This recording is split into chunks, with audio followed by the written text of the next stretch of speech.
일각에서는 그런 얘기도 어제 저희도 전해드리긴 했었는데 시간이 촉박하다 보니까 무소속으로 차후에 국정 안정을 조금 더 지킨 다음에 출마를 해서 국민의힘과 단일화하는 방안도 이게 거론이 되고 있는 카드 중에 하나다라고 얘기를 하고 있는데 어떻게 될까요, 김기영 대변인님? 이게 빠르게 열차에 탑승할까요? 만약에 한다면 할까요? 아니면은 두 번째 안을 선택하게 될까요? 네. 제가 볼 때 가능성은 두 번째 안이 높습니다. 왜냐하면 첫 번째는 급하면 체하거든요. 그리고 지금 권한대행으로서 국민들이 봤을 때 안정감이 있고 기대를 하는 겁니다.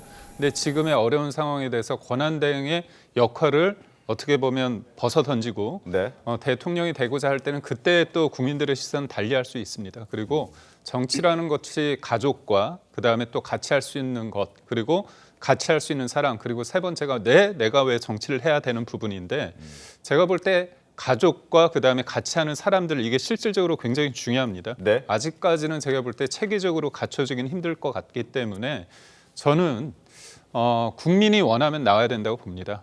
그래서 저희가 경선의 어떤 스케줄은 다 나왔기 때문에 네. 5월 초에 만약에 그러면 국민의힘의 어떤 후보자들에 대해서 국민들이 뭔가 아쉽다 네. 그런 느낌이 든다면 한덕수 권한대행 입장에서 이분이 다른 사람이 아니라 지역만 호남이 아니라 진보 정권, 보수 정권을 다 넘나들었습니다. 그렇죠. 저는 지금 시대 정신이 뭐냐 봤을 때 경제와 통합이라고 봅니다. 그렇다면 다른 사람도 아니고 내가 여러 정권에서 일을 해봤는데 지금 이렇게 우리가 싸울 때냐, 극단적 어떻게 보면 진영 논리에서 벗어나서 대한민국을 고민해야 된다면 누구보다도 통합적인 리더십을 구현할 수 있는 분이고, 그리고 또 저는 이분이 3년 임기 단축 개헌을 한다고 했을 때 다 네. 다른 사람들이 동의할 것 같아요. 이분이 3년 말고 5년을 하겠습니까? 그렇다면 한 단계 대한민국을 업그레이드 할 수 있는 개헌의 주창조로서 얘기했을 때 목소리에 힘이 실릴 것이다. 그래서 저는 대통령이라는 자리는 사실 본인의 능력이 중요한 게 아니라 그때 상황이 어떻게 돌변하는데 내가 이제까지의 삶의 이력이, 그다음에 내가 가진 어떤 능력이 거기에 결부되느냐가 가장 중요한 거거든요. 그렇기 때문에 저는 윤석열 전 대통령이 당시에 2022년도에 검사를 하다가 대통령이 된 이유가 있었다고 봅니다. 조국 사태를 통해서. 결국은 대통령은 하늘이 내린다고 이런 표현을 했을 때 네. 때가 어떻게 보면 국민이 원하는 사람이 대통령이 될 수 있는 거 아닌가, 그런 생각. 어쨌든 지금의 핵심 의제, 조기 대선의 핵심 의제가 될 수 있는 개헌에 적합한 인물이 될 수 있다. 87 체제를 종식하자라고 지금 이재명 대표를 제외한 나머지 이제 후보들은 얘기를 하고 있는데 거기에 가장 부합할 수 있는 가장 적합한 인물이 한덕수 대행이 아닐까, 그 목소리를 해주신 건데요. 김주리 대변인 어떻습니까? 그래서 국민의힘의 대변인께서조차도 이 한덕수 대행에 대해서 긍정적으로 높게 평가하시는 거 보니까 지금 국민의힘에서 이번 경선을 치르겠다고 나오시는 뭐 15명 또 20명까지 나오신다는데 그분들에 대한 믿음이 부족하신 게 아닌가. 어쨌든 한덕수 권한대행까지가 포함이 돼야 조기 이 대선을 한번 치러볼 수 있다라고 생각하시는 것 같다라는 생각이 들고요. 지금 뭐 출마를 하실지 안 하실지에 대해서는 한덕수 권한대행께서 판단하실 문제지만 만약에 그런 생각이 있다면 빠르게 판단을 하셔라. 간만 볼 필요가 없는 거 아니냐. 어쨌든 국민들한테 책임 있게 거취 표명을 빠르게 하셔야 된다라는 생각을 좀 하면서 이번에 만약에 국민의힘의 경선에 참여하지 않더라도 무소속으로 출마해서 나중에 단일화하는 가능성까지를 보신다면 아마 굉장히 시간이 부족하시고 그 과정 속에서 한덕수 권한대행께서 50년의 이 공직 생활을 통해서 쌓아놓은 그런 이미지가 국민의힘의 불쏘시개가 되지 않을까라고 걱정하시는 분들도 있을 것 같다, 이런 생각이 좀 듭니다. 네, 지금 해결해야 할 현안에 또 물리적인 시간상 사실상 또 경선 참여가 어려울 수 있다, 이런 얘기도 동시에 나오긴 합니다. 그러자 이 국민의힘 내부에서는요, 지난 2003년 과거 노무현과 정몽준 단일화 모델을 참고해야 하는 것이 아니냐, 이런 이야기도 나왔는데 일단 그 당시의 영상 보여드리겠습니다. 얘들이 정치를 보면서 요 근래에 이 일만큼 이번 게 없습니다. 새로운 정치하라는 것은 더 큰 테러라는 새로운 정치라는 게 정권 교체는 당연히 포함되는 이게 완전히 뭐랄까 세상의 틀을 완전히 바꿔놓은 국민들이 원하는 거는 우리 두 사람이 함께 힘을 합해서 해달라는 거예요. 네, 선거 직전에 저렇게 단일화하면서 시너지 효과를 크게 냈던 과거 전례가 이번에 또다시 재현될 수 있는 것 아니냐, 지금 이런 얘기들까지 조심스럽게 나오고 있는 건데요. 지금과 상황이 비슷한 것이 이재명 전 민주당 대표의 독주 체제에 맞서는 단일화가 될 수 있다, 이런 해석들이 나오고 있기 때문입니다. 과거의 이회창 모델을 보면 전략이 보인다, 이런 얘기 있습니다. 그 당시 이회창 총재 때도 제왕적 체제였습니다. 독주 체제가 유력했죠. 그리고 그 당시에 독주 체제였는데 노무현, 정몽준 두 사람의 단일화를 이루면서 3자 구도였던 것이 확 좁혀졌고, 당시에 여론조사가 3% 남짓, 한 자릿수에 불과했던 노무현 당시 후보가 급격하게 떠오르면서 이회창 추대론도 깨고 결국에는 결과도 패배하게 만드는 강력한 독자 체제를 깨뜨리는 그런 단일화로 사실상 결과적으로 역할을 했던 겁니다. 이번에도 비슷하다는 겁니다. 이재명 전 대표의 사실상 독주 체제, 일극 체제로 보이는데, 윤석열 대통령 탄핵 심판 이후 여소야대로 선거 환경이 조금 변모했지만 양자 구도, 다자 가능성, 이 부분에서 결국에 한덕수 총리가 무소속 후보로 지금 여소야대 국면에 국민의힘 후보와 단일화를 이루게 된다면 막판 결집력을 초래해서 이재명 독주를 깨뜨릴 수 있는 막판 승부 전략이 될 수 있는 것 아니냐, 이런 전망이 지금 조심스럽게 나오고 있는 겁니다. 김광선 변호사님, 이 시나리오 어떻게 보십니까? 그때가 지금 상황이 굉장히 유사하죠. 네. 그 당시 이제 이회창 대세론이 있어가지고 네. 거의 뭐 대통령 행세를 했었고요. 네. 거의 모든 국회의원들이 이제 이회창 대표에게 줄을 섰었거든요.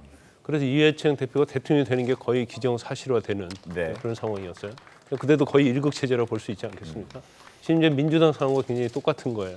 그러면 그때도 이회창을 이길 수 있는 후보는 없을 것이다, 이제 그런 것이 팽배했지만 네네. 결과적으로 이제 단일화를 통해서 이 판을 뒤집었거든요. 제가 이제 판을 뒤집어야 한다는 얘기를 제가 몇 번 한 적이 있는데, 결과적으로 이 판을 뒤집을 수 있는 것은 국민들이 예상하지 못했던 그러한 것들을 보여줘야지 판을 뒤집을 수 있다는 거예요. 네. 그런데 한덕수 권한대행이 경선을 들어오든 들어오지 않든, 그다음에 이제 무소속을 해서 단일화를 하든, 이거 자체는 판을 흔드는 데는 굉장히 역할을 많이 할 것이라고 봐요. 그런데 이제 한덕수 권한대행 입장에서 보면, 만약에 본인이 어떤 권력 의지가 있다면 국민의힘 후보의 경선에서 돼서 다른 무소속 후보와 이렇게 겨루어서 단일화되는 걸 원하지, 자신이 무소속으로 가서 이거 어떻게 보면 이거 자체는 승리를 장담할 수는 없거든요. 근데 이제 가장 제가 볼 때는 큰 장애물이 이제 경선 일정이 너무 빠듯하다는 거예요. 다음 주에 후보 등록해야 하잖아요.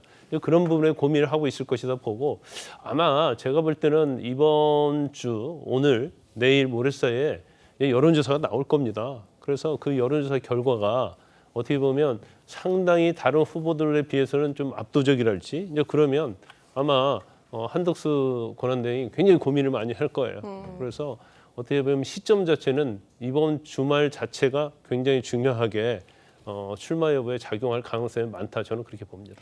근데 아마 당장 이제 권한대행 체제로 이제 국정을 운영하는 롤이 있다 보니까 당장 이게 이 권한을 내려놓고 이 책임을 내려놓고 경선에 뛰어들겠다, 이렇게 나서기는 쉽지 않을 수도 있겠다는 생각도 한켠에 듭니다. 이제 다만 지금 제가 알기로도 이재명 전 대표의 독주 체제가 워낙 공고해져 있었기 때문에 이재명 전 대표가 제일 경계하는 말이 바로 이회창 시대 회귀하는 거 아니냐, 나도 이회창 총재 꼴 나는 거 아니냐, 이 얘기를 제일 싫어한다고 얘기도 들었는데, 막판 이 단일화 결집력이 이 전 대표를 위협할 수도 있다고 조기현 변호사님도 전망하십니까? 어떻습니까? 저는 그 가능성은 높지 않다고 봅니다. 정치 상황이 완전히 다르죠. 그러니까 권력의 역학구도나 그런 상황은 비슷하게, 그러니까 한 후보가 압도적 그 지지를 얻고 있는 그 상황, 그 반면에 야권이 분열돼 있는 이런 상황은 비슷한데, 그 효과가 나기 위해서는 한편에 여전히 지지층이 있는데 그게 분산돼 있고, 이런 상황에서 단일화 효과로 이어져야 되는데, 지금 국민의힘의 상황은 그런 상황은 아닌 것 같습니다. 특히 한덕수 권한대행과 지금 국민의힘 출마한 후보들을 구분해서 국민들이 볼까요? 그러니까 이게 결집하면 상승 효과를 일으키는 단일화가 되기 어렵다고 봅니다. 특히 한덕수 총리는 지금 상황으로 국민의힘 경선 일정에 참여하기는 힘들 거라고 보여지고요. 결국에 이번 한 1, 2주를 지난 동안에 국민들의 여론을 보고 자연스럽게 이 출마 여론이 형성이 되면서 국민의힘 내부에서 이렇게 후보를 한덕수로 가야 되지 않겠느냐, 단일화해야 되지 않겠느냐 이런 여론이 형성될 때만 가능한 시나리오인데 네. 오늘부터 아마 이제 한덕수 권한대행이 여론조사에 포함이 돼서 조사가 나올 거라고 보여지는데 아까 나온 권한대행으로서의 직무의 기대감과는 다를 것 같습니다. 그러니까 알겠습니다. 약 지금의 국민의힘의 지지층들이 한덕수 총리에 대해 적극적 지지를 보일까? 저는 그렇지 않을 것 같습니다. 알겠습니다. 다르다고 하시는 거 보니까 오히려 견제돼서 강하게 얘기하시는 거 아닌가 한편으로 이런 생각도 네. 드는데 김 대변인님. 저는 지금 한덕수 총리의 권한대행의 존재감을 키운 게 누굽니까? 민주당입니다. 한덕수의 재발견이라고 해서 지난해 대정부 질의 때 우리가 느끼지 않았습니까? 그리고 지금 저는 우스갯소리로 한덕수가 아니라 한독수라고. 그건 뭐냐면 대통령을 탄핵시키고 나서 1년에 지금 대한민국의 상황에 있을 때 민주당이 40여 후보자를 넣고 그다음에 또 본인이 지명을 하지 않았습니까? 근데 이거를 막기 위해서 법을 계속 만들고 있어요. 넣지 못하게 연장까지 하는 법안까지 내고 있습니다. 이런 상황에서 본인이 느끼는 그 무력감과 이거에 대해서 해결해야 된다는 그런 어떤 절박함이 전 있을 거라고 봅니다. 그런 차원에서 보고 저는 국민의힘 지지자들 그리고 보수 지지자들, 중도 지지자들에 대한 마음은 뭐냐면요. 제가 일종의 짝대기론이라고 하거든요. 분열되면 안 됩니다. 그래서 가능성이 가장 큰 후보한테 몰릴 겁니다. 그런 차원에서 제가 볼 때 지금은 아니겠죠. 근데 국민의힘 후보가 1등이 나올 거고 한덕수 권한대행이 무소속으로 됐을 때 누가 되든 저희는 상관없습니다. 꼭 한덕수이 될 이유도 없어요. 만약에 우리 국민의힘 후보가 돼서 한덕수 권한대행과 선의의 경쟁을 통해서 올라가면 그게 한덕수 권한대행의 몫입니다. 그리고 한덕수 권한대행은 이재명 대표가 아니라 국민의힘 후보가 대통령이 되는 걸 원할 겁니다. 그렇기 알겠습니다. 때문에 저희는 뭐 크게 개의치 않습니다.